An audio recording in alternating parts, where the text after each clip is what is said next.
Hey everyone, welcome to the Super Review Show's mixed bag, coming to you live once again from the J Cave. I am joined by my good man Bill Murphy. What's going on, people? And as always, we're blessed to have him back. Justin Favreau is joining us once again. Justin, how you doing tonight? Always a pleasure. Always a pleasure. Lovely, lovely. And we didn't force him to come on here, did we? No, we really didn't, to be honest. Didn't we, Justin? Well, I'm so happy to be here. Love to hear it. But this was an interesting topic that Bill and I came up with a little while ago. Bill, why don't you do the explain of what tonight's topic is? Okay, critics. We love them, we hate them. And let's face it, we are them. We are critics. Aren't we so smart because we're critics, Justin? I mean that in a general sense. We are all, end of the day, critics. But anyway, there is one thing, though. Critics sometimes are not always right. There are people just like you and me. Just you and I. And who are sometimes wrong, and they've gotten movies wrong that either they hated and ended up becoming great, or that they liked and stand the test of time. And stand the test of time. And before we go forward, you know who's watching? Our number one fan, Matt Hensley! Hello, Matt. What's going on, Matt? What's up, buddy? Hopefully all is well. We should, and hopefully all of our regular audience will come as well. So, who would like to go first tonight on Critics Were Wrong? I nominate Justin. I nominate Justin as well. Justin, why don't you go first? Oh, it wouldn't be a mixed bag if we didn't start off with Marvel project. You didn't start off with what? A Marvel project. All right. Let's talk about Marvel Studios' first rotten movie. Eternals. Okay. So how were the critics wrong? Well, let's go to the Rotten Tomatoes score. Shall we? Let's do it. Here we go. Oops, hold on.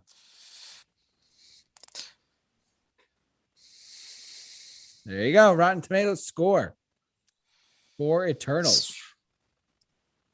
So, 47%. That is lower than Man of Steel, Amazing Spider-Man 2, Spider-Man 3,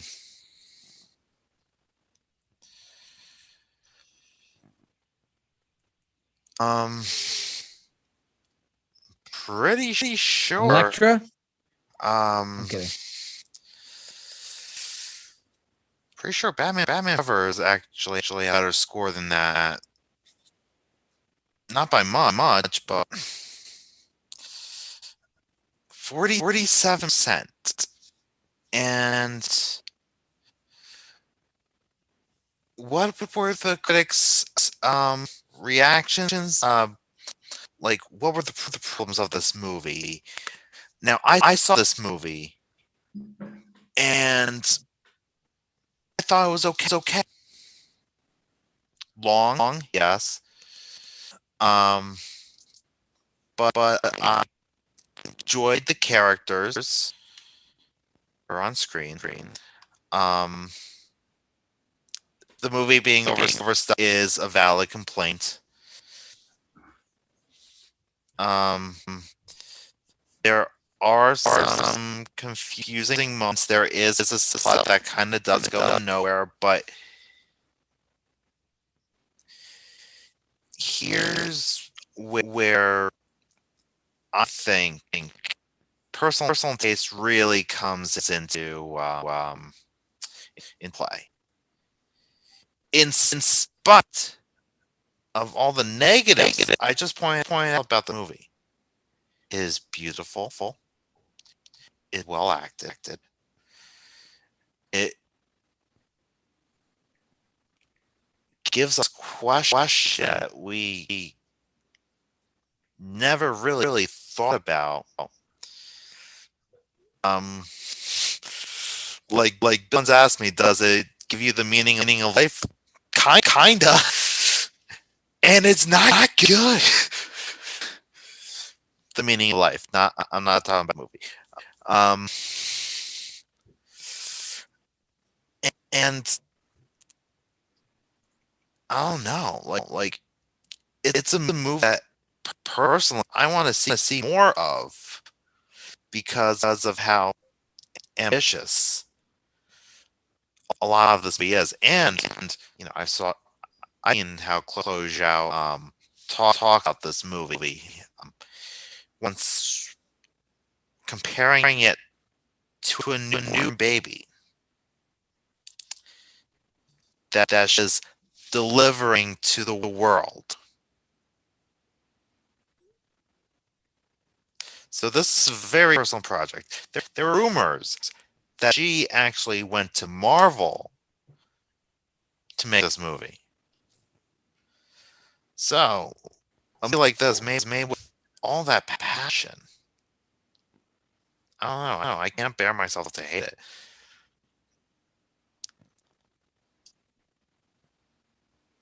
Now I've seen one critic that I follow called it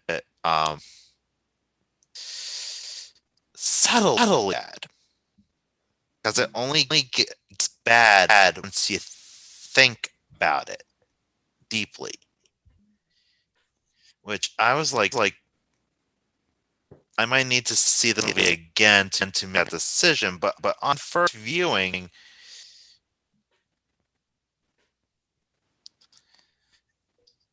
if anything, I think this would made a better miniseries than a movie. But for what they accomplished in 2.5 hours, I was impressed, and I liked it. Awesome. Absolutely. But what do you think the critics got exactly wrong?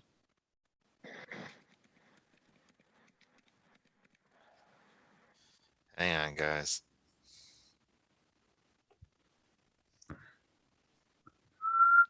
There we go.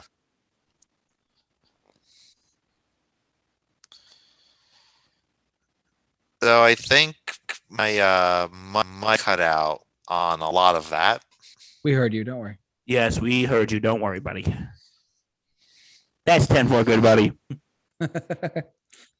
Or at least my headphones cut out. I heard you. It was just choppy. You're good though. Don't worry. Okay.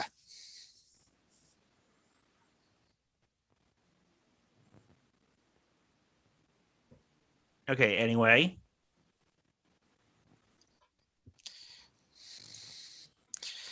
So I know you guys haven't seen this movie.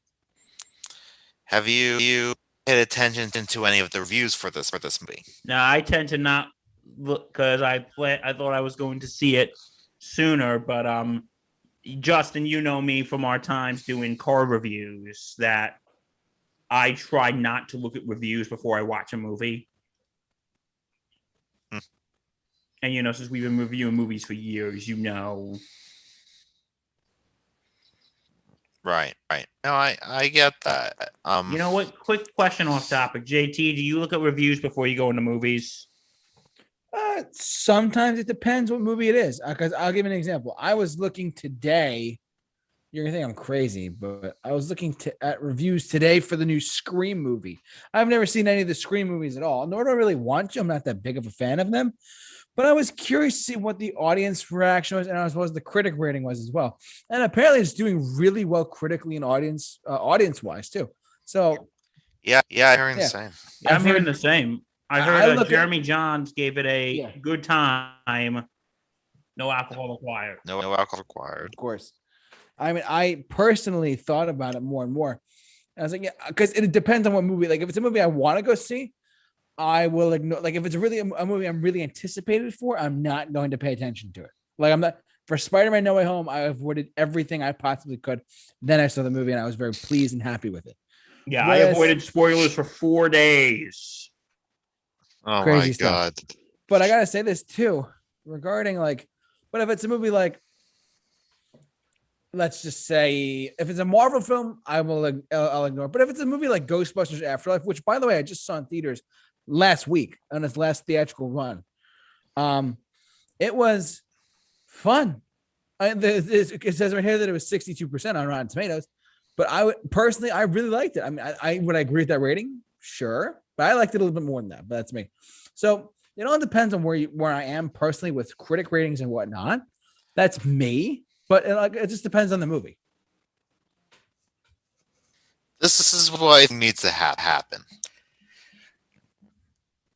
Ghostbusters 2016 should get Ghostbusters 2's Rotten Tomatoes rating. Ghostbusters 2 should get Ghostbusters Afterlife's Rotten Tomatoes rating. And Ghostbusters Afterlife should get Ghostbusters 2016's Rotten Tomatoes rating.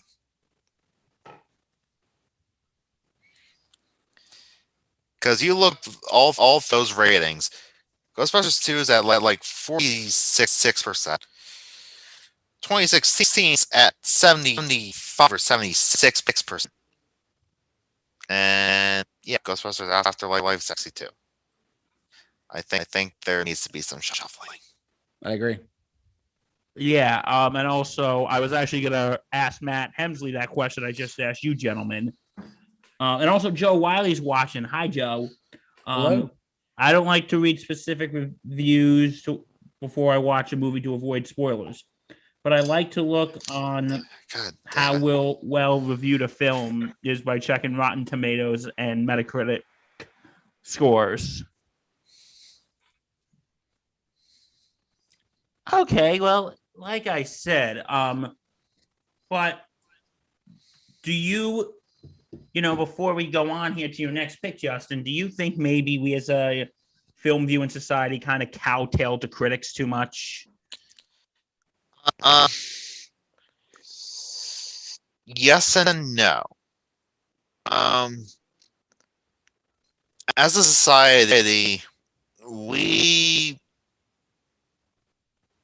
rely a lot on word of mouth. Hey, this movie's pretty good. We should see it. That movie sucks. I think it has, man. But you know what my response is, and it was to a certain movie that we saw and almost gave us a stroke. You know what I'm talking about, Justin. I'm like, okay, let's go see Gotti for ourselves and then they were right. The critics were right. And the consensus right. Forget about it. Forget about it. Or quoting a very underrated film, Mickey Blue Eyes. Forget about it. Forget about it. But anyway. All right, Justin, what's your next pick, buddy?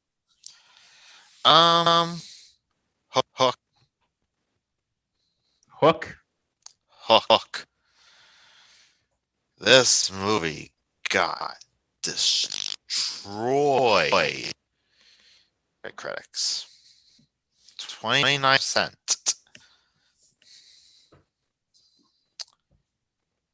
I'm sorry, was this really? was it not part of your child?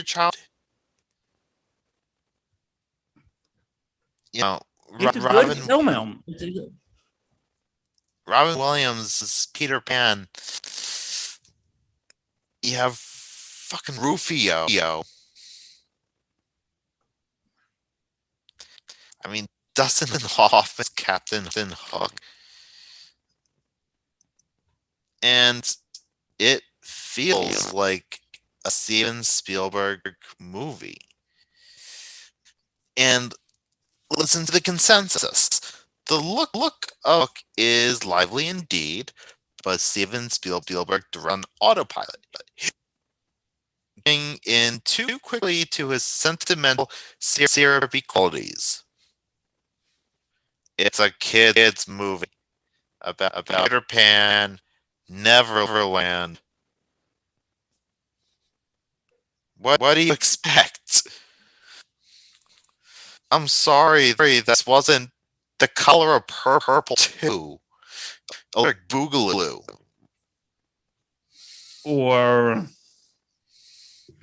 something big, deep, and something big, deep, and complex. It's like sometimes when it comes to kids' movies, I think the critics tend to be a little.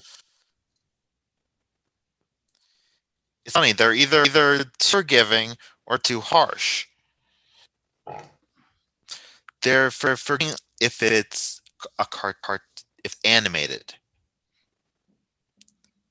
But Lord help you if you're not Disney. If you're not Disney, you are screwed. And you're making Am I right? a live action adaptation of a children's book.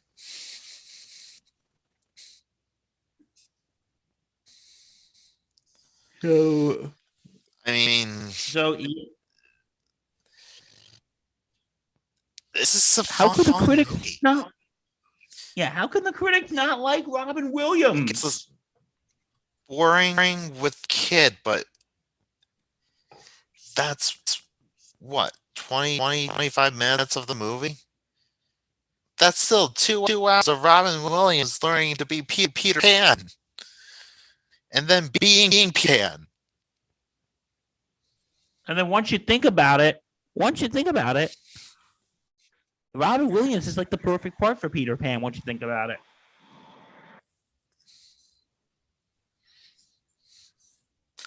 I didn't hear any of that actually. Robin Williams is the perfect part to be Peter Pan. By saying that 5 times fast. Robin Williams is the perfect part for Peter Pan. Robin Williams is the perfect part for Peter Pan. Robin Williams is the.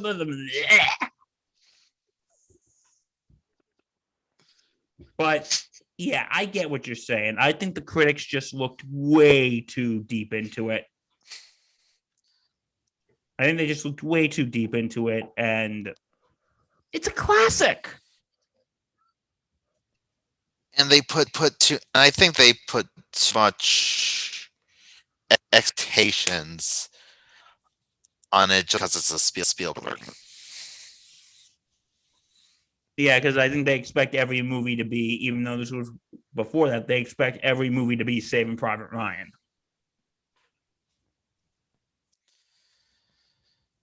Well, this is right before Schindler's List, so this after, not sure. Schindler's List was 93, right? Yes, correct. Is that your next pick? Okay. Okay. No.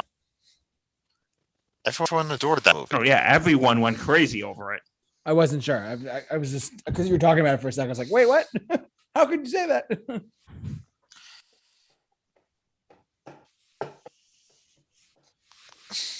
Okay, so what next?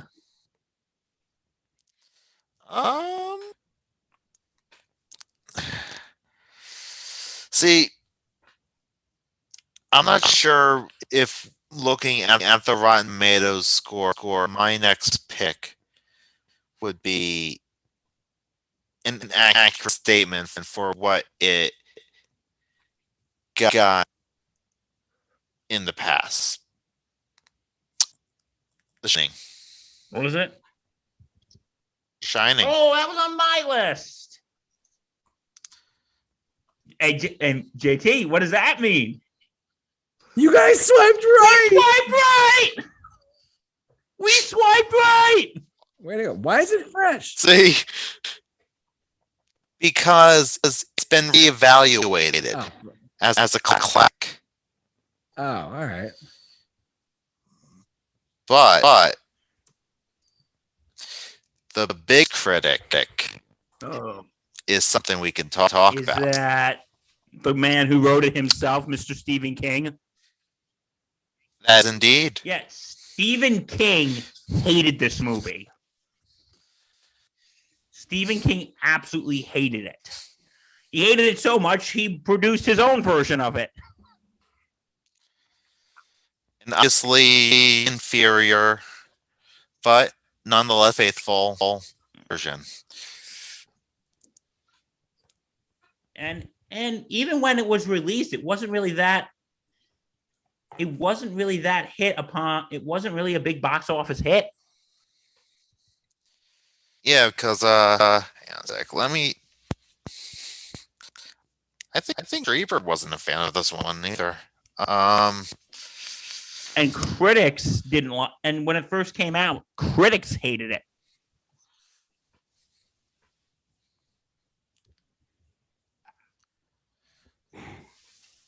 It's all you guys. Yeah, you never saw The Shining, JT? No, I've seen it, but I can't comment on like the critic rating stuff. Yeah. King most often cited criticism of Kubrick's Shining adaptation is the casting of Jack Nicholson. Who's a goat? He didn't like Jack Nicholson. Well, Nicholson is a legendary actor. What is perhaps the most famous aspect of the film, King has stated that Nicholson comes off as unhinged from the start. Justin, correct me if I'm wrong. Isn't that kind of the point? Of the yes. However, I do understand where King's coming from because he wrote the damn character. He knows the character Jack Torrance like the back of his own hand.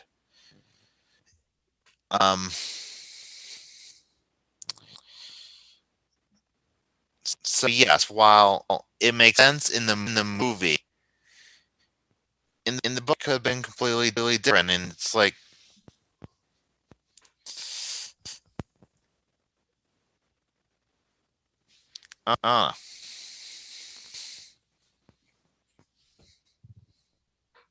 It's a tough call.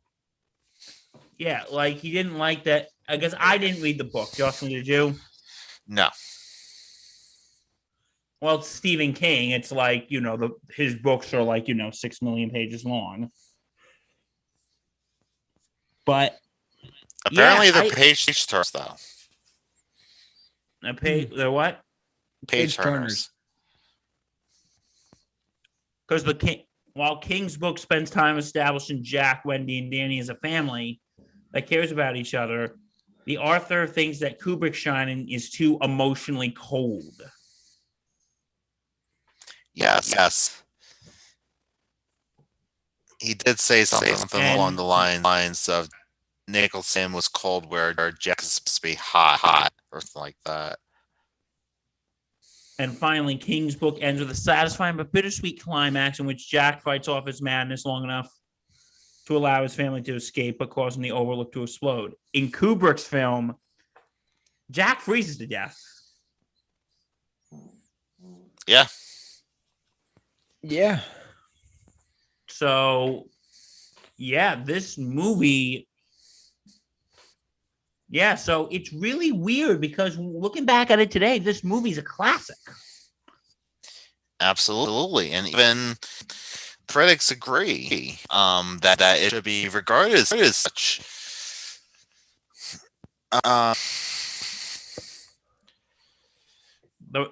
ultimately, yeah, sometimes the people behind the characters are going to be the biggest critic. Jay Scott, a movie critic, said one could fast forget The Shining as an overreach and multi-level botch. Yeah.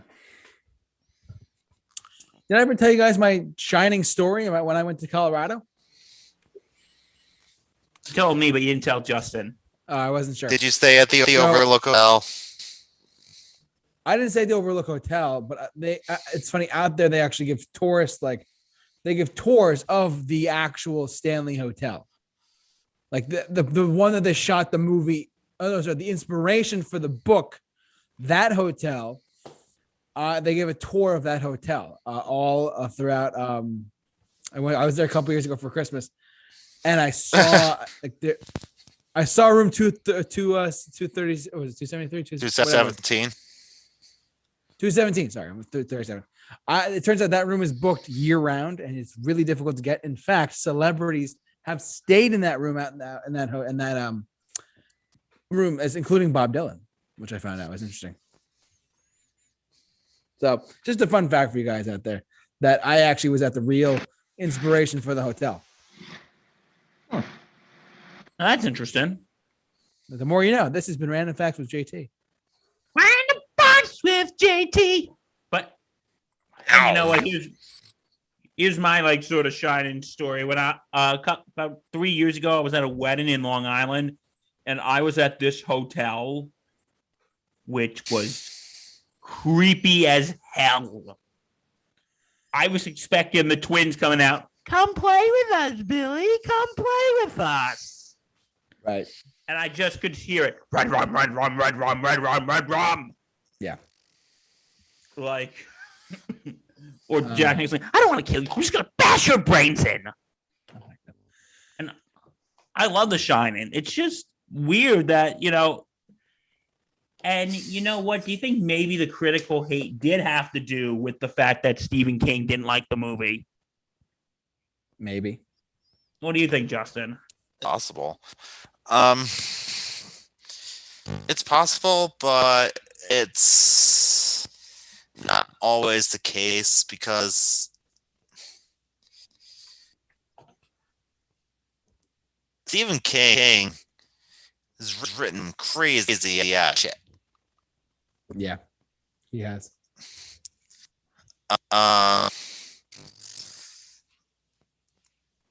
And when a movie is crafted so meticulously, so that is something that has been reevaluated how the movie was made, especially the treatment of Cooper to his cast. Well, here's something. But you know what? When we talk about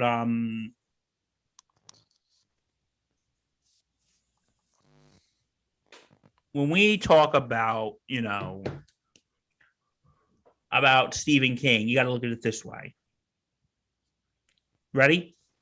It's an adaptation. Shit is going to change. In reality, yeah.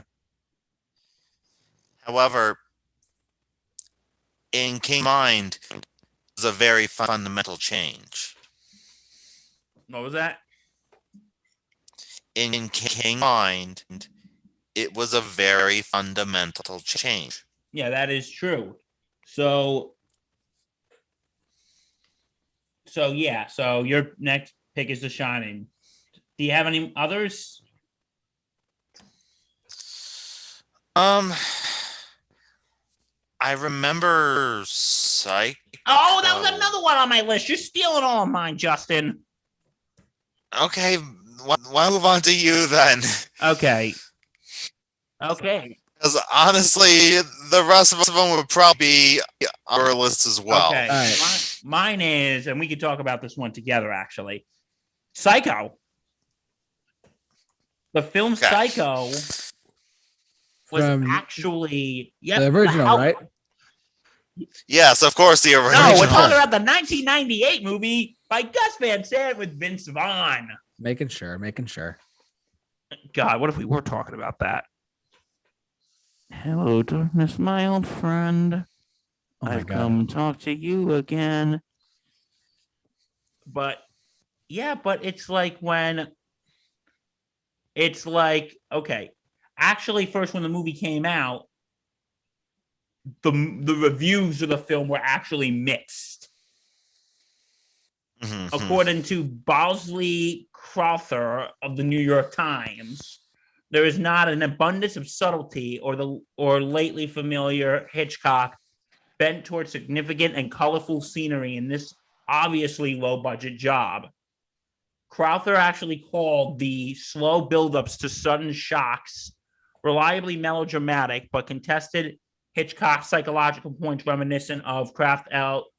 Eben studies as less effective. While the film did not conclude satisfactory to the critic, he commended the cast's performance as fair.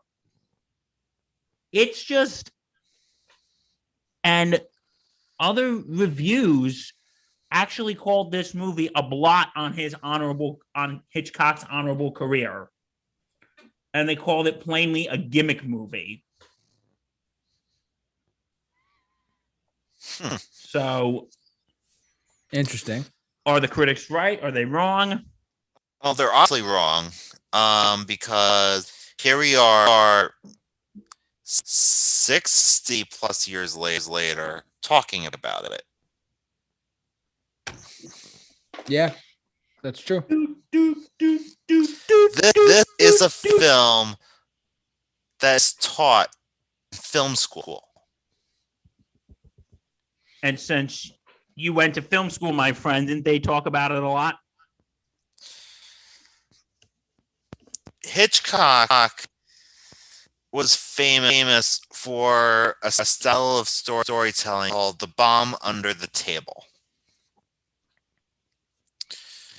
And what that entailed is there is a bomb under a table, and two people are having dinner at this table. Mm-hmm.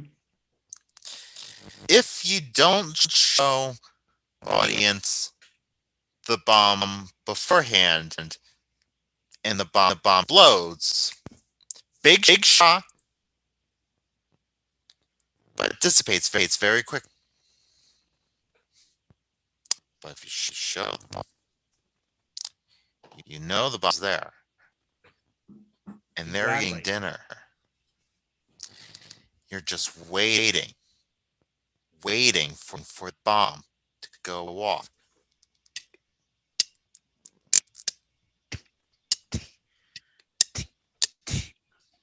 Boom!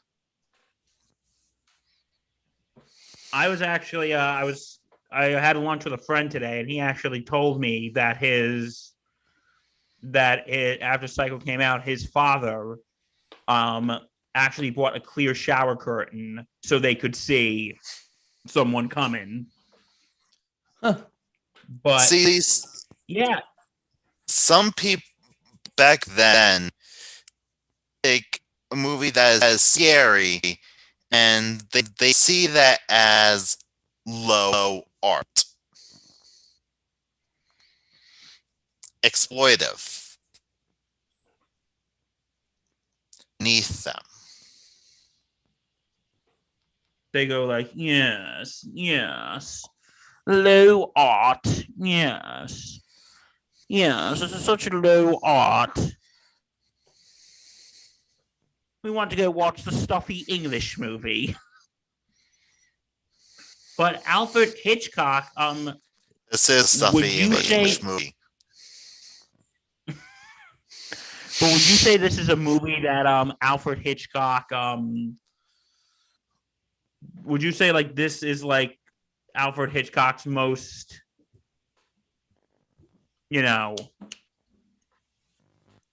that this was his most, whatchamacallit, that this was probably the most well-known, or not well-known, but the big one that it's the one everyone points to. Yes, The Birds, North by Northwest, Strangers on a Train. Vertigo. I think that those are the big ones. Absolutely. And also, okay, here's another one.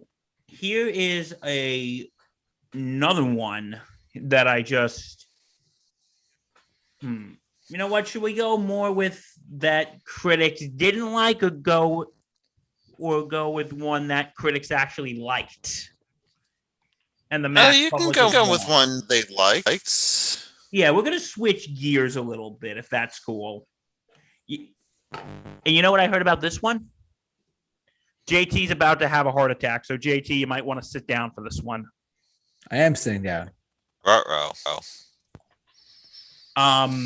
Which movie? Indiana Jones and the Kingdom of the Crystal Skull.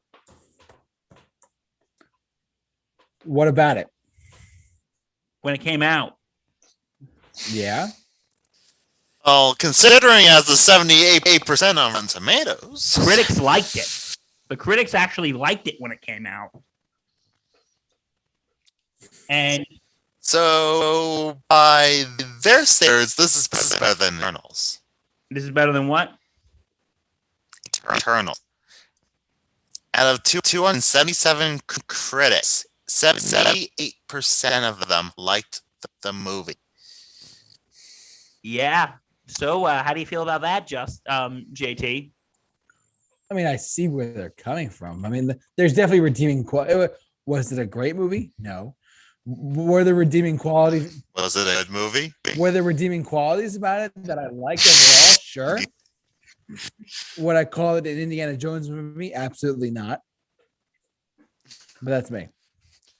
Where's the franchise and Jake? Roger Ebert actually gave the film 3.5 out of 4 stars. This movie was a huge case of Phantom Menace. And it's Phantom Menace, and we'll explain that in a second. But Leonard Maltin actually also gave it a positive review. And I think what's so bizarre... no one's perfect. Is that the critics were, well, the fans saw through it. While the fans actually saw through it. And they're like, yeah, this is garbage. It's just a gimmick. Am I right, Justin? They kind of just saw that as, this is just a gimmick. Yeah. And I think that this is kind of where the internet and message boards really started to come to play here. Internet criticism was very, very, very, very back then, 2008. YouTube was still in its infancy. In its infancy.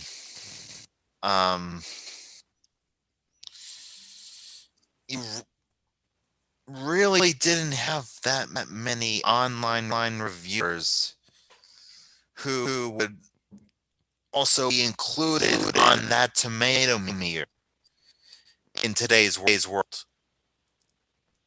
And they're the ones who were on those message boards saying this movie sucks.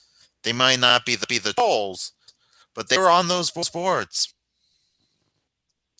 The trolls would be like this movie is Satan reincarnated, and if you like it, then you're a Satanist.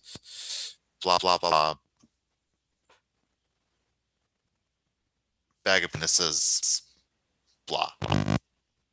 But, and you know what? And I want to go back to a point what you said. Phantom Menace. For those penises. That. For those of you who don't know what Phantom Menace is, I'm going to try to explain it, Justin. I want you to grade me on this. You ready? Okay. Okay. Phantom Menace is actually basically started with Star Wars Episode 1, The Phantom Menace, which was when people saw the movie. And even though it's bad, well, I don't think it's the worst of the Star Wars prequel trilogy. I think Attack of the Clones holds that title. But we can all agree it's not a good movie. Can we all agree on that? It is not a good movie. Yep. It's a good movie. People were trying to convince themselves that it was actually good when it was crap. And, you know, if you look even to the critics with the Phantom Menace, Roger Ebert actually gave it like 3 stars. Out of 4? He also was, out of 4. Was a sucker for visuals. Also was a sucker for what? Visuals. The late great Roger Ebert actually liked Phantom Menace, and that was, and that's the thing. It's like, I think when people, because I think it was the same thing with Phantom Menace, because this was the first time we saw an Indiana Jones movie in 20 years. Mm-hmm. The last one was Last roughly. Crusade in 1989. And the last one was the Last Crusade in 1989. And when this finally came back, people were like, no, it was actually good. No, because they want to remember the fond memories of it. Nostalgia is a powerful thing. When you have your nostalgia goggles on, you're going to be more forgiving, at least the first time around. You look at it as viewings might get tougher. You look at it as because you basically look at the franchise as a child who can do no wrong. Yeah. And then when you finally see that the franchise actually did go wrong, you're basically in denial. And you know what they say about denial, folks. It's just a river in Egypt. It's not just a river in Egypt. People are convinced. People try to give no. And I think that's what happened with Star Wars. Like, that was the first Star Wars movie. Justin, when did Return of the Jedi come out? 1983.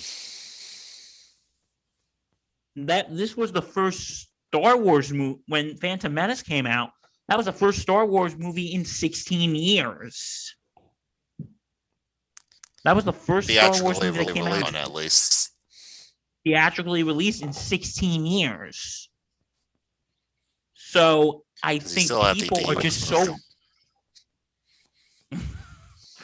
I think people were just so hooked on the nostalgia from the Star Wars series when they really first saw the Phantom Menace. They're like, "What? No! This is actually good." What? I want to comment on that for a second, but I have a story to tell. I have another story to tell about the Phantom Menace. So I've gone on record before. I've said this before about one of my favorite YouTubers in the world, and I one day I hope to meet him. If you're listening to me, John Campia, I love you. You're amazing. Anyways, he saw the Phantom Menace. He lived in LA at the time, but he drove from LA to Canada to see it in his favorite movie theater, number one. Number two, he saw it 19 times in theaters. Bear with me. And he said that he just what you said. He said he convinced himself to like it. And then he's like, no, this is a terrible. After like the 18th or 19th time, he said it was a terrible film. And so I see where you're coming from, where some people are Phantom Menacing stuff. That just makes sense to me personally. Like, if you're trying to not whitewash, but if you're trying to Phantom Menace a movie, that to me, that's a big one. I mean, when we get to my couple of picks, I got like 3 or 4 films to be honest with you to talk about tonight. But I got to tell you, there's some films I think that the critics are I think the general fan base of those films love that film, or that film, that sequel or prequel, whatever.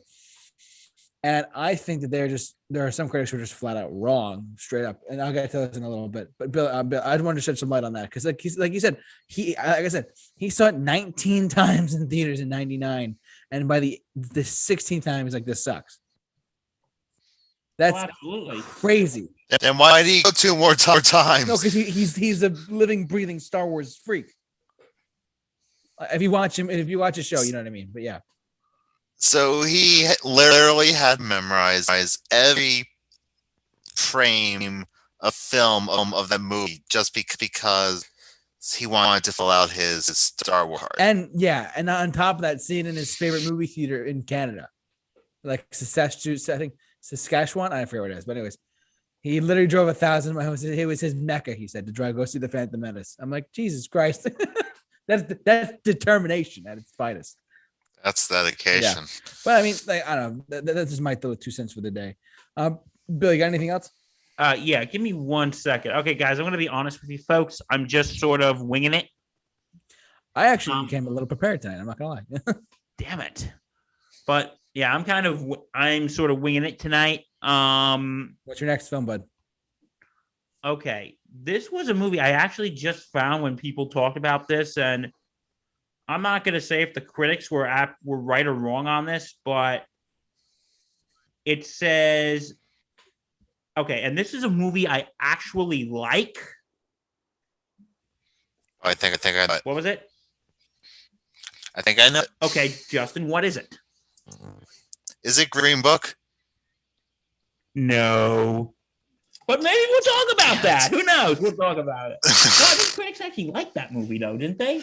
Oh, yeah, you know what? We'll get to that. Remember the Oscar backlash? Okay, you know what? Why don't we just talk about that now, shall we? I mean, you're gonna have to lead that one because I haven't seen the movie. Okay, for those of you who haven't seen the movie, have you ever heard of it, JT? It's called Green Book. I feel like I have. Okay, this is a movie. Oh God, we're in controversy town. Damn it, I don't like controversy town. But here we go. Sorry. Here we go. Yeah, thanks, Justin, for driving me to controversy town. Thanks, Justin. Sorry. Yeah. You could have said no. Okay. Wait, what? The critics actually like it more than the audience on this? Oh my God. Yeah, that failed, didn't it, Justin? Listen, the only reason I brought that up was because of the Oscar controversy. Okay, well, you know what? We'll talk about that briefly. Okay, this was a movie that is about the life of Don Shirley, a classical pianist who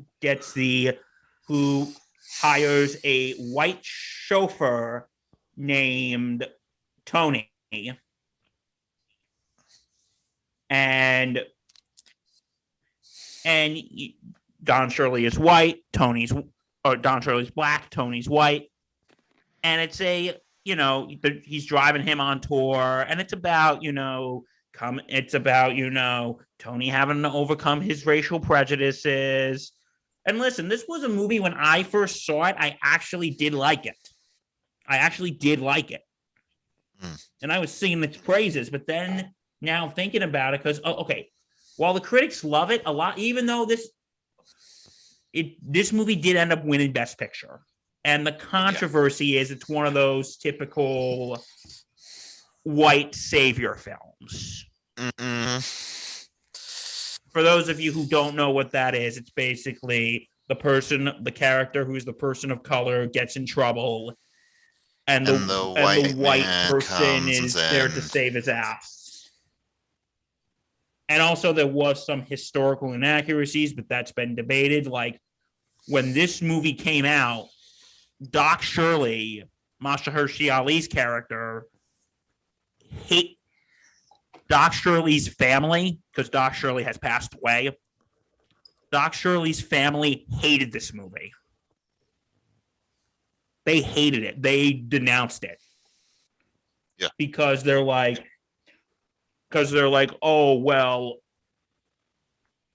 none of what happened in that movie is true. I should have brought it up last week when we did historically inaccurate movies, but the reason I didn't, JT, is because there is a lot of debate if it really happened or not, because they said Doc Shirley and Tony's relationship, like Doc Shirley's family said no, they weren't friends, that the relationship was strictly professional. Like, I'm sure Don and Tony had mutual respect for one another, but no, Tony was Don's employee and their relationship was strictly professional. But then Tony's son, who was actually one of the producers on this film, actually came forward and said, no, Don Shirley and my dad were really good friends. And like, he came over and he gave me ice skates for either my birthday or Christmas or something like that. And, there was also, and because there was also recordings of Don Shirley saying, "Oh, Tony's more than just an employee to me," but the critics love this movie. Remember, Justin, the critics were singing this movie's praises. Yep.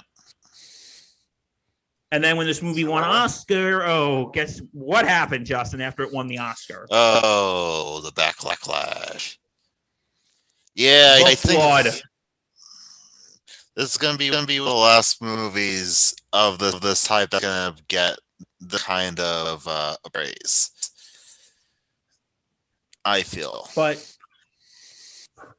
this is the movie that, oh my God, people were, and plus there was also controversy that one of the writers made some racist comments and also made a joke, made a statement about, kind of reiterate what Trump said about people dancing the streets after 9/11. But yeah, that surrounds everything. But the critics absolutely adored this movie. And me, since I'm probably the only one here who's seen it, it's good. I think it's good. But I really will admit this. This movie, because I've always felt like, I think Academy Award movies, and if Matt Hemsley's watching, I know he's going to hate me for saying this. I feel like sometimes what the movies pick is more movies that critics like and not what moviegoers like. Justin, JT, agree or disagree?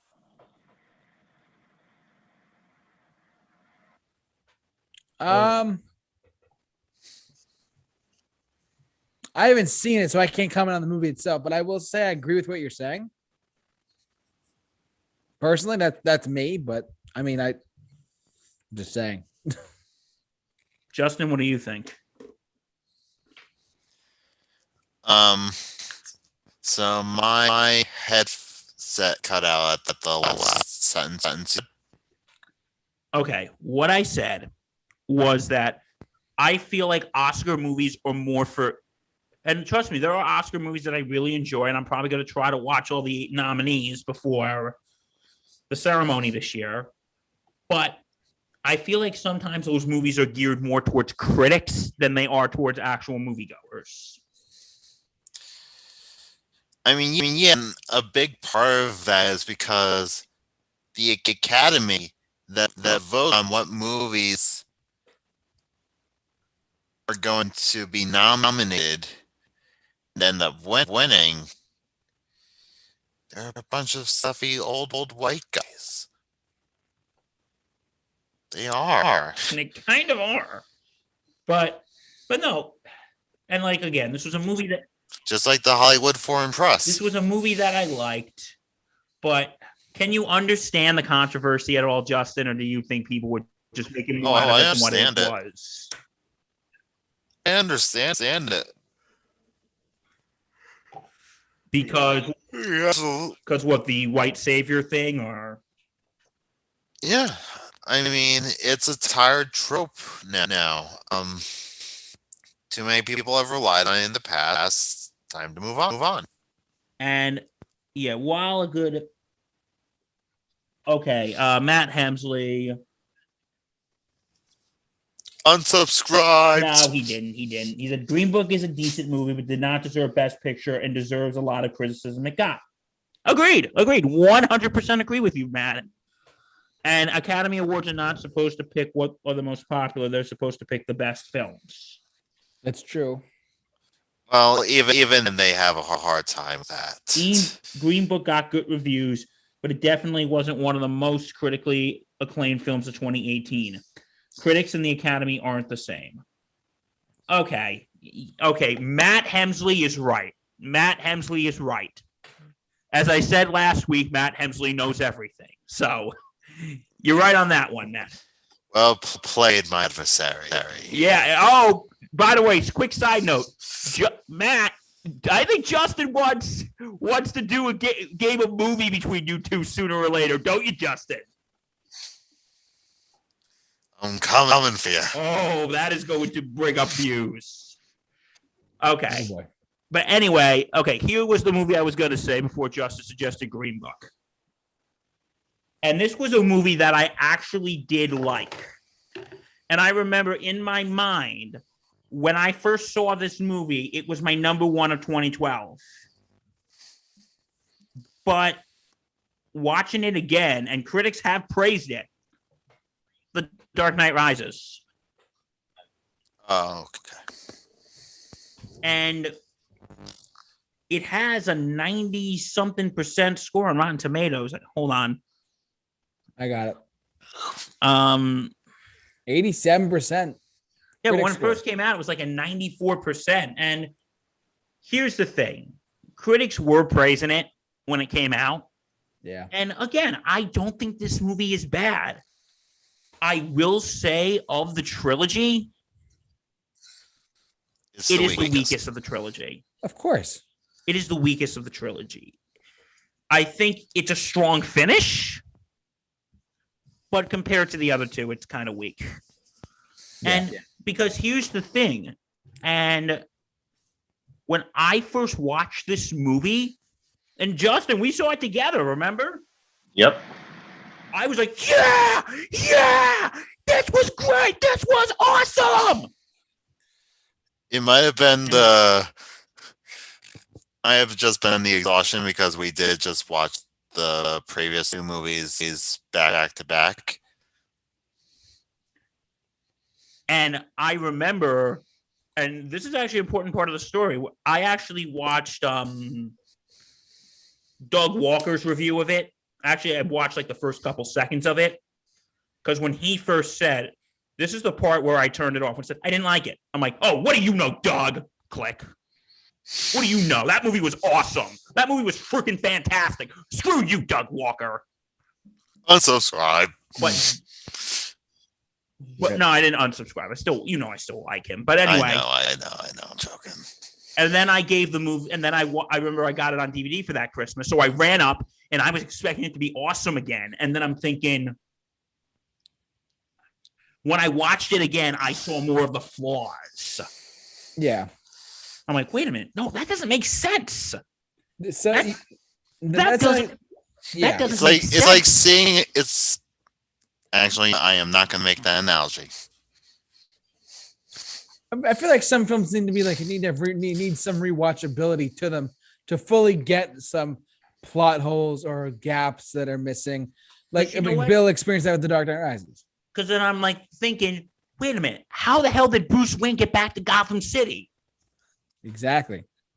And then it's like, and then I remember, I'm like seeing, goes, wait a minute, that didn't make sense. And then I remember I went back to Doug's review, and some of the things he was saying, I'm like, you know what, I can kind of see that. Like, not everything I agreed with. I didn't agree with everything he said, but a good chunk of what he said, I'm like, you know what? Yeah, Doug's right.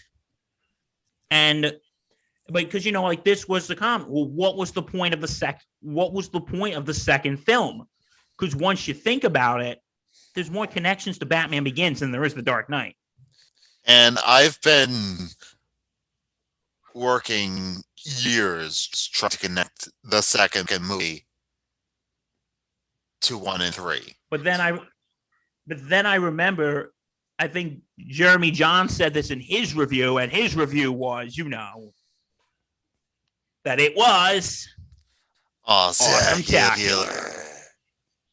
And then I remember something he said. He goes, even though the Joker and stuff is not mentioned in this movie, he's still, like, here's the connection. He's still, in a way, the Joker won. Yeah, that's like his effects are still seen on in the movie. He might not have been in the movie, but maybe the connection.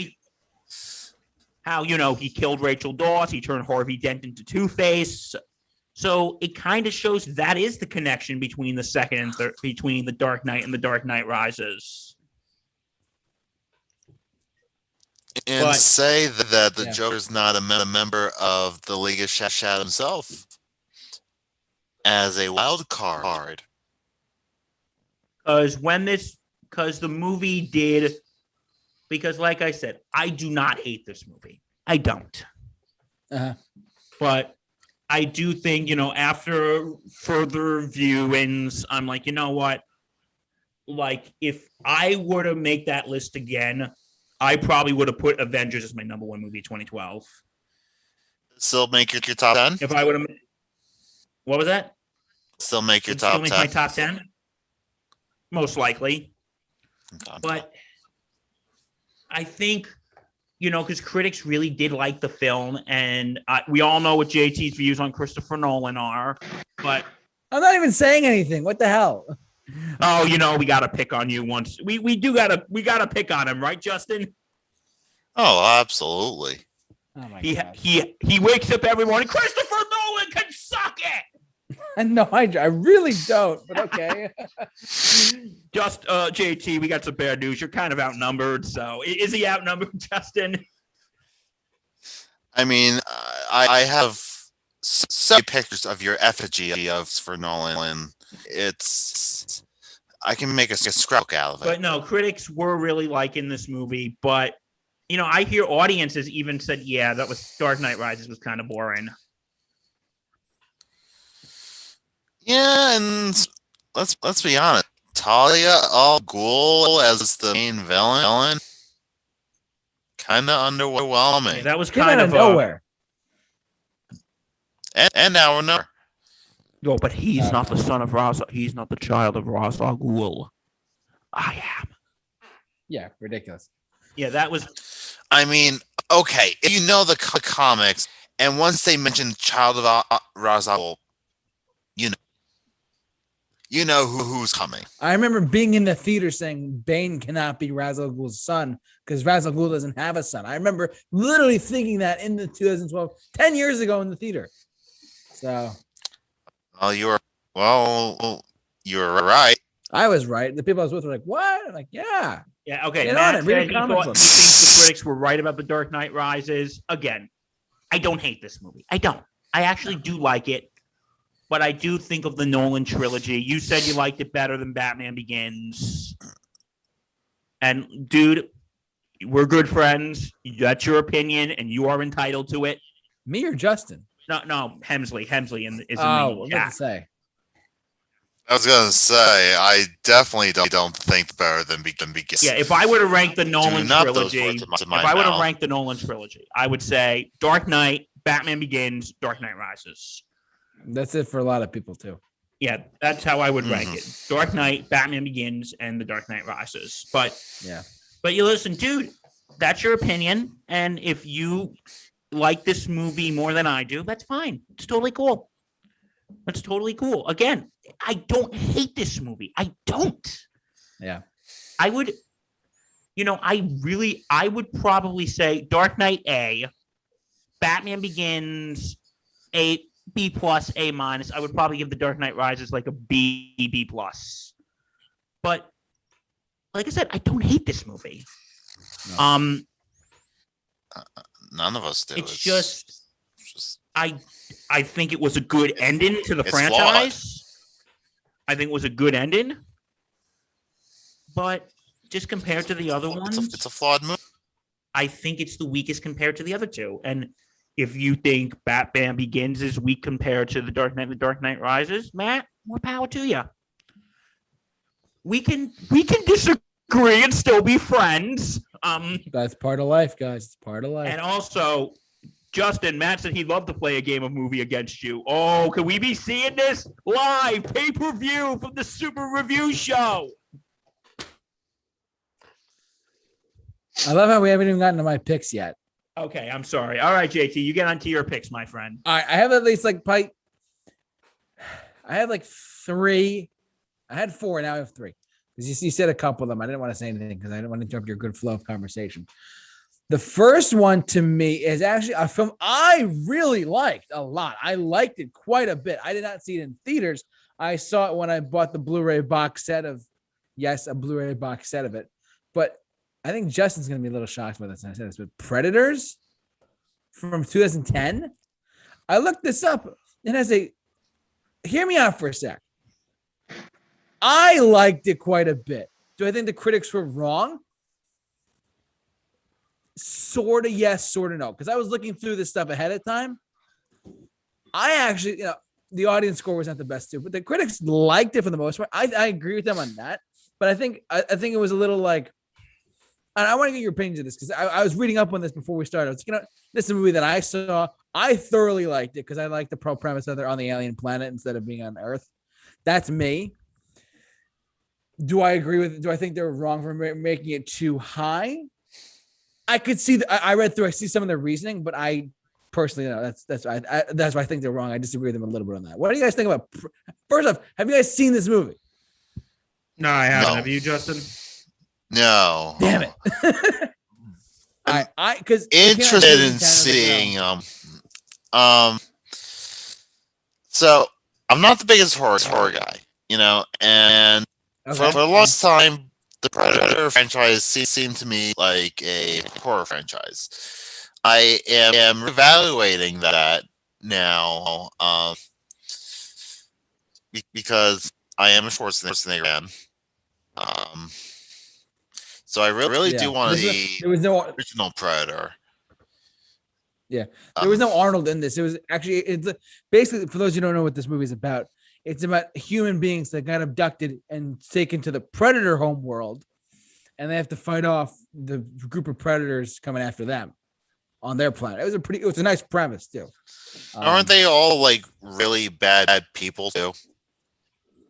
Like there's one, Adrian Brody plays the military guy. He's got like guns and stuff. There's like one journalist. I think Topher Grace plays the journalist, believe it or not. I don't know. I saw this. I was like, you know what? Let's talk about this. Of course, Topher Grace, of all things, Eddie Brock is a reporter too. So, I like Eric Foreman. this movie. Yeah. That's what he was called, Eric Foreman. That trip to Africa did him no favors. Yeah, I forgot that Lawrence Fishburne was in it too. He was actually gonna. I remember I watched this like for the first time on Blu-ray. Oh God, Walton Goggins. I know. That's like there's a couple of really good actors in here too. Chris Stuckman's the first review of it. He said it was not good, but I mean, I'm a big fan of the statement that all film is subjective, personally. And I actually liked it, but I think the critics were a little wrong by putting it as low as it was. I would give it a solid 70 if the critics rating averaged out. That's me though, but that's me. So, but you guys haven't seen this. You guys can't really comment on this movie, so I get it. But Lo siento. I mean, that's just me. I wanted to bring it up because I'll take your word for that. Because I heard that this is actually not bad. No, it's really like when I put it above Predator 2. Actually, yeah, because Predator 2 has got like it has its 80s and 90s moments of cheese in it, but this one was really actually a solid take on the franchise. It takes place after AVP and AVP Requiem. So, and then the Predator that came out, I didn't even see that one, so I can't really comment on it, but. Yeah, Shane Black. It's funny because I was excited for that movie because I like Shane Black, but I love him too. Let's not forget Shane Black was in Predator 1. He was Hawkins, right? I think that's scary. I don't even know, but like he's been around the set. When they announced he was directing it, and you know what they got for the writer of that movie? Oh, yeah, he wrote it, directed. No, but the co-writer of the most recent Predator film was Fred Decker, the director of RoboCop 3.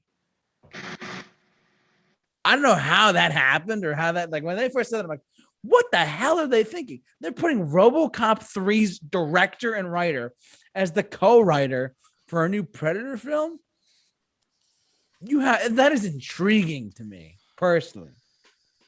So, anyways, that just put your mind around that for a sec. The director and writer of RoboCop 3 co-wrote the new Predator film. Wait, he did other stuff though? Did he? Decker? I don't know. Just look him up. Sure. He directed a couple films, I think. The Monster Squad he wrote. He also did a. Oh, okay. Well, so he's done decent stuff before. He co-wrote the that's his like most recent in the IMDb credit is The Predator. Yeah. Oof.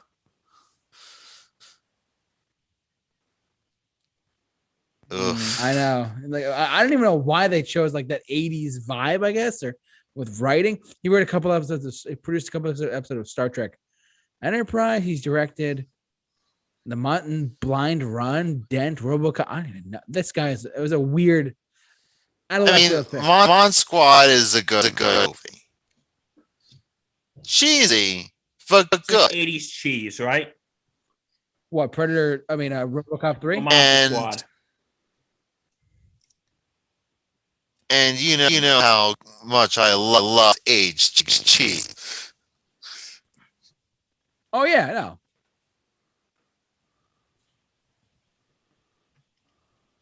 Absolutely. When someone says that movie aged milk, I take that as a compliment. Oh my god. Because that's just cheese. Jeez. I don't the name Fred Decker. I looked up his IMDb credits when they announced that movie, and I was like, what the hell? They announced Fred Decker as the co-writer of The Predator. It was a out of left field pick for me. I was like, Shane Black is probably like, get that guy. Anyways, we went on a little Predator tangent, but I still like this movie quite a bit. I mean, Shane Black is also on the Monster Squad. They've worked together before. Yeah, of course. Oh, No, that's probably how. yeah. So anyways, that's my little thing for Predator. My next pick, if you guys are ready for it, I actually have an interesting. This might surprise you, but it's a comedy from the 90s. That you guys are familiar with Tommy Boy? Yeah. Yeah. Can I say it? I want it. Yeah, go ahead. Fat guy, little coat. Fat guy, little coat. What a prime example. That guy in a little coat. Fat guy in a little coat. Fat. Rest in peace, Chris Farley. We miss you. Yes.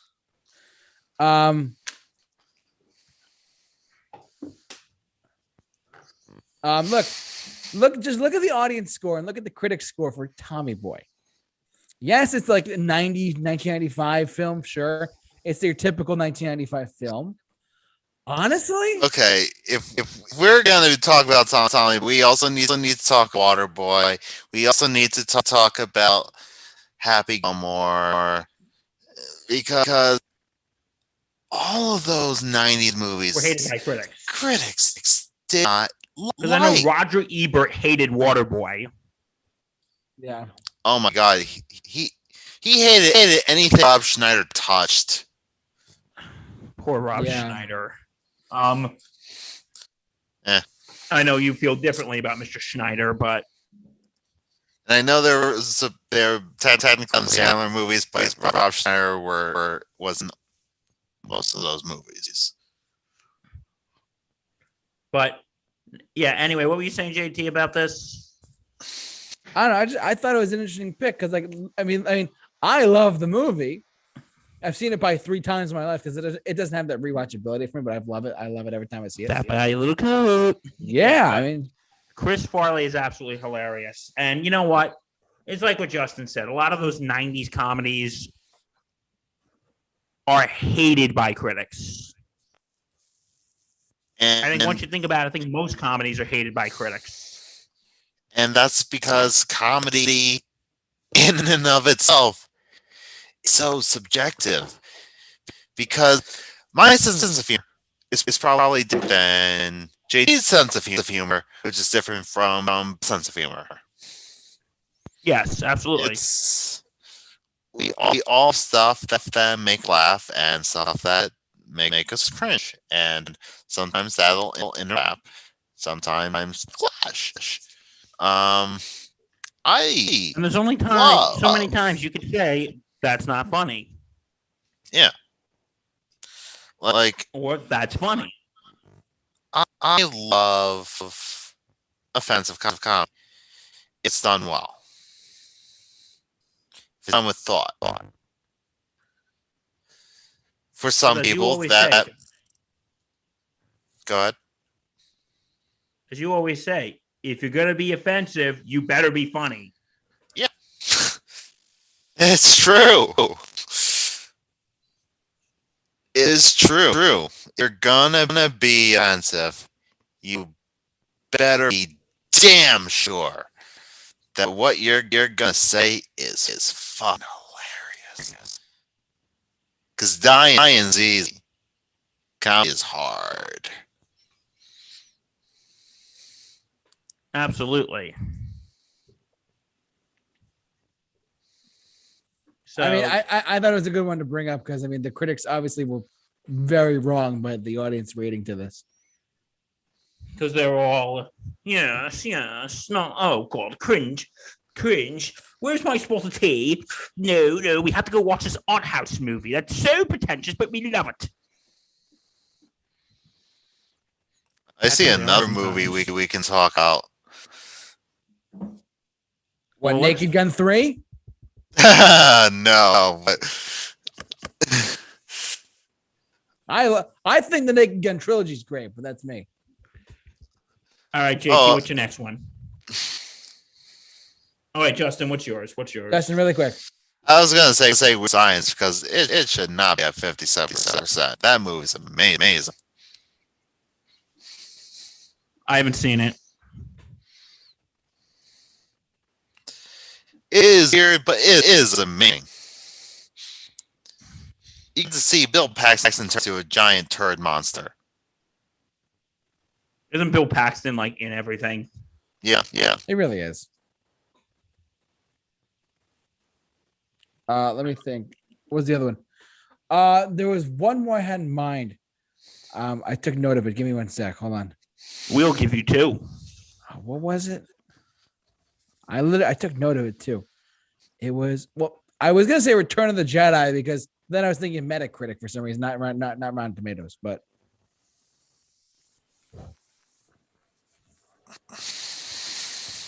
I mean, Return of the Jedi. Anyone? Do you want to talk about it or no? Yeah, what did critics not like Return of the Jedi? No, they didn't really. Return of the Jedi. Return of the Jedi. Well, I'm sure it's gonna be fresh on Rotten Tomatoes, but On of the three, Me- it's the Yeah. weakest. No, I agree. It's Universally. actually my favorite Star Wars movie. No, wait, no, it's not my. Sorry, it's not my favorite Star Wars movie. The first one's my favorite. Let's My bad. read the consensus. Here we go. They're going to reach. You read.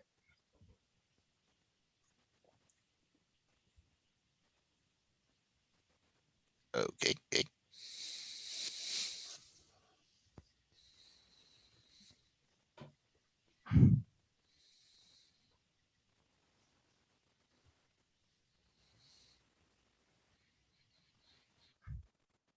And what's the consensus for Return of the Jedi?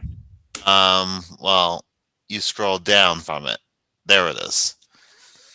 Okay, Okay. well, critics still have a fairly high review of it. But read the actual consensus. Though failing to reach cinematic heights of its predecessors. That's the key statement there. Look at a new tomato meter, 92. Empire Strikes Back is probably a 98 or something like that. Yeah, as far as I know. Return of the Jedi had Ewoks. Little fuzzy creatures that annoyed a lot of people. Like apparently. they're teddy bears. No, they're not. No, they're Yeah. not. All right, now, God fucking damn it. They're little plushy teddy bears. We're doing- Yeah, they're Thingies. basically teddy bears, JT. We're doing this on camera. Let us not forget that the Ewoks, the whole set now, God damn it, guys. The whole setting of the Ewoks for Return of the Jedi was that George Lucas wanted to have a juxtaposition of man versus like creature. And yes, they're cute. Yes, Wicked is adorable. Let's not forget, gentlemen, that the Ewoks are little, brutal, killing savages. Not only did they take down an AT-AT fighter, not AT-AT fighter, but like a walker, they will kill you. They are flesh-eating animals. They are cute by nature, but they will fuck you up badly. Mark my word. I buy yours today for $19.99. Literally, the Ewoks are brutal, killing beasts. I think JT's very pro Ewok. I am pro Ewok to the fucking max. You think? I will defend these little savages. Okay. So here's my question, though. If Lucas wants to make that man versus wild gallery, why not, instead of saying the battle on Endor, the battle on Kashyyyk? It was supposed to be that, but he wanted something. The Wookiee. The Wookiees are too technologically savage. Let's not forget that. Good point. The Wookiees have able to look. Chewbacca. Now we're getting all Star Warsy. Chewbacca has a laser crossbow. Okay. The Ewoks have a slingshot with rocks. Come on, be reasonable. It was supposed to be Kashyyyk in the original script, but it turns out that they wanted to do something different. Hey, I got to tell you something. JT, ELM, Ewok Lives Matter. Stop, Bill. Yes, but yes. I just want to go on a complete side note, gentlemen. John Jacob is in the chat board. This fine gentleman is a savage at life. And I just want to point out on our stream for our podcast listeners. For our podcast listeners, I don't know if you guys know, our YouTube channel recently crossed 1,000 subscribers, and John Jacob, who's in the chat board, is our 1,000th subscriber. So kudos to you for being on our stream tonight, my friend, and tune in every Wednesday. We go live every Wednesday, and you are welcome to watch us all the time. You are awesome. I give you full credit. He's a big fan of mine and a big fan of ours. He's talked to me numerous times and throughout the past day or so. So just a shout out to John Jacob in the chat board. Welcome. Yeah, so welcome and thank you for being our 1,000 subscriber, buddy. We appreciate it. Oh. Thank you. And you know what that deserves? Applause! Applause! Applause! Yes. For our podcast listeners might not be aware of it, but it's true. Yeah, so yeah, but of the Star Wars trilogy, I think Return of the Jedi is the weakest. As is the popular consensus. And because The Empire Strikes Back was so dark, the bad guy actually wins. So. Yeah, it's pretty dark. That Return of the Jedi just feels fluffy in comparison. Goes to teddy bears. But, okay, I get it. They're killing machines, JT. I get it. Don't fuck around with an Ewok. It'll eat your dick off. Well, honey, we can't have kids. Why? An Ewok ate my off. You think I'm joking? I mean, Isn't the that height. a hell of a day, Justin? I mean, the height matches. See? The Ewoks, they got to hit down there. So they got advantage. They got height advantage, boys. They got hit. I'm just saying. We're going off the wall tonight. Yeah, and no, none of us are drunk or stoned at this point. But anyway, yeah. You know what? I actually just thought of something, and I was just reading up on this, and I think this had more of a mixed reaction when it first came out. And that is the movie Gremlins. Interesting pick. Because, okay, it is, if you go on Rotten Tomatoes, it does have a higher critic score than an audience score. I think I know But- where you're going with this, though. When this movie first came out, no, Siskel and Ebert liked it. They liked it. Hmm. But a lot of other critics didn't because they thought it was too violent. Much like certain Indiana Jones movie. Temple of Doom. Like, a lot like Leonard Maltin, when this came out, he didn't like it. But this was like around the time when the PG-13 rating was coming, and this was a movie that really pushed the envelope, being PG. Yeah. And Yeah. I'm reading up some of those critiques right now. And okay, what so it did have mixed reviews. Like, Leonard Maltin disapproved of the film, and his view was made clear in his remarks on Entertainment Tonight. He called the film icky and gross. He later wrote that despite being in a picture postcard town and blending the feel of It's a Wonderful Life with that of The Blob, the film is negated too vivid violence and mayhem, and he gave it 2 out of 4 stars. And before I give on, I will be to give Leonard Maltin credit where credit's due. He did make a cameo in Gremlins 2, the new batch. Yeah, because he has this humor. When he was given the review of Gremlins, the first one, and he's saying this movie's terrible, it's gross, and then the Gremlins are like, and then they attack him. And he's, no, I was just kidding.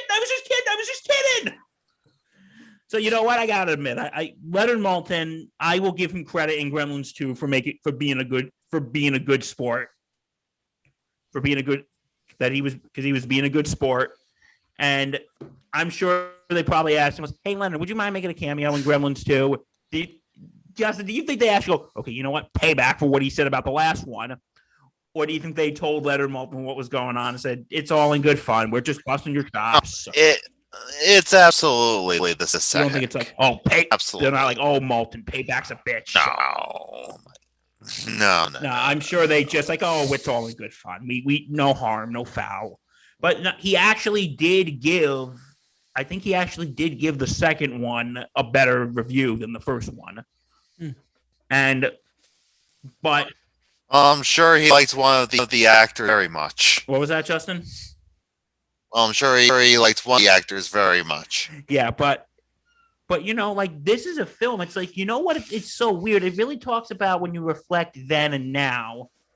It's like of movies being so violent because critics were criticizing that the movie was too violent, and which later inspired the PG-13 rating. And also in Gremlins 2, there was a scene in the movie theater when a mom is running out with a little girl saying, "You're really showing this?" And the movie theater ticket taker is like, "We just show these movies, madam. We don't make them." That was actually based off an incident when a mother dragged out her child of the first Gremlins movie. So that is something I will say. And this isn't really that much of an issue anymore with the creation of the PG-13 rating. Because what has been nowadays is we just got G was a thing. PG became new G. And PG-13 is the new PG, and some are.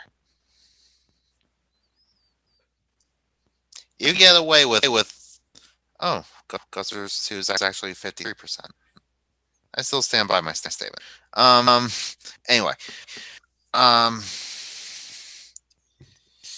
MPAA is just, I I don't know what their standards are like anymore. You know, that's a whole nother conversation for a whole nother episode. But Look for our next mixed bag episode. Just you kidding. know, we could do that. What the hell is MPAA smoking?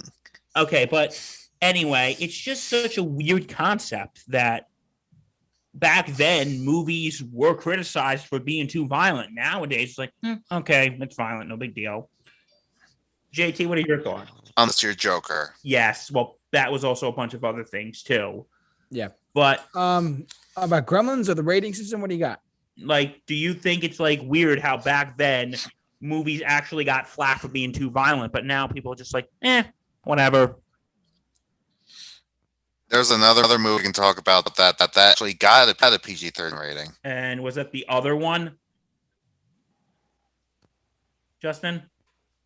Maybe. It's the other. Oh, no, not Gremlins 2. No.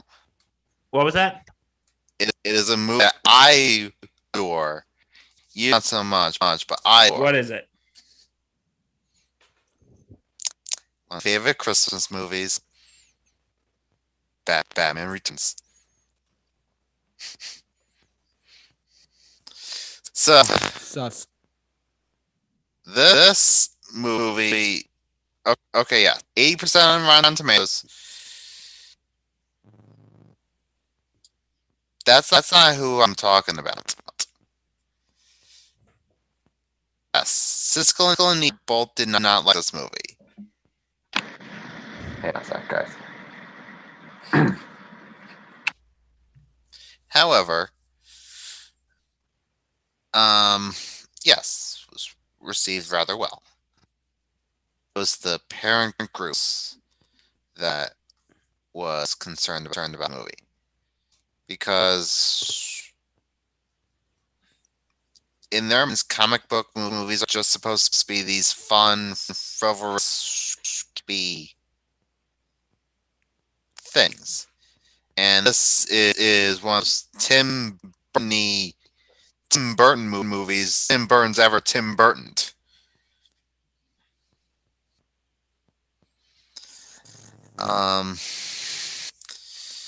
It's violent, it's gross, and I adore it. The parent groups thought it was violent, gross, and boycotted it. And McDonald's pulled the toys. And To be Brothers fair, panicked. though, Justin, I don't think this is a movie you could really promote with a Happy Meal toy. To be fair. Okay, fine. But it's rated PG-13 for a reason. Did critics This is like this back- movie, or were they like it? Back then I think it was mixed positive.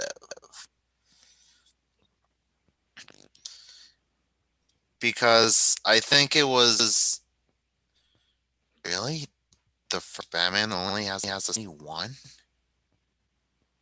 Fascinating. Yeah, I saw that too. That's fascinating. It is. It's like practically reversed. Let's talk about that for a sec.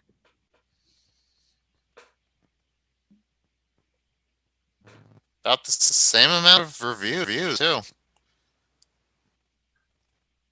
Interesting. Now this movie, I don't think anyone expected to be what it was because of the '60s Batman. You know, it's still in everyone's mind. I know people still can't see Batman as anything but that can't be Adam West figure who likes to do that. And Because critics, just I can't don't think rid they of a really liked bomb. this movie. This movie, I don't think critics really liked it when it came out. Oh, it definitely held up. I mean, Oh, we it did. wouldn't. I mean, I don't think we would have Michael Keaton returning to the role if this wasn't well regarded. Yeah, I agree. So the fact that this is only at 71 and Batman Returns is at 80. I mean, listen, I love that it's at 80%, but wow. Yeah, because I think again, it's that nostalgia that people liked Batman. They liked the Adam West. They didn't want a new, darker interpretation. That's my theory. I did. A Bill theory. I know I wasn't alive, but the twinkle in my dad's eye did. Bill, that's a new shirt we're gonna make. What, a Bill theory? Bill theory. I'm gonna make that. Yeah. Plug for the Super Review Show store. And also our favorite shirt. Thanks, COVID. And 1-800-GOT-BILL. Got Bill. 100 got Bill. All available now in our store. And by the way, call me Anna. 1-800 got Bill. Oh my God. Well, all right, any other films we could talk about, guys, or what do you think? I think I'm good. You, Justin? I'm good too. Yeah, I'm good. Well, I guess that's gonna do it for us tonight. Thank you, everyone who's watched and supported Chatboard. I was interacting with you guys for a majority of the night. You guys are outstanding. Thank you for all of you who are listening and watching us. You guys make the show. Yeah, exactly. It's all about bringing community together. We love community here at the Super Review Show. Community is fun. Yes. I want to thank Justin Favre for joining us tonight on this special occasion, and hopefully he'll join us next week for when we do Critics Were Right. We'll see what happens. Hopefully so. The other half of the time. We'll definitely see. I want to thank, as always, Bill Murphy for joining us joining me as always. Always a pleasure, my friend. Thank you, sir. And by the way, I just want to point something out. Before Bill does his typical plug, if you go to our YouTube channel and you go to our personal accounts, his YouTube channel is now one of our sponsors. You can follow him at Sports. Follow us at Sports Insanity Network, and don't forget check out the Sports Insanity podcast. We are available on all platforms, and don't forget to check me out tomorrow night about 7:00 for Thursday Night Gridiron, as we preview the Saturday NFL wildcard games. So check that out, guys. Yes, as always. I'm sorry, I was distracted by JT's dabbing. Don't worry about it. It's okay. Anyways, thank you so much for watching, listening, however you listen to us. And sorry to Matt Damon, and we ran out of time. We ran out of time, Matt Damon. Thank you so much, everyone. Have a great night. We'll see you guys next week. Peace out, everyone.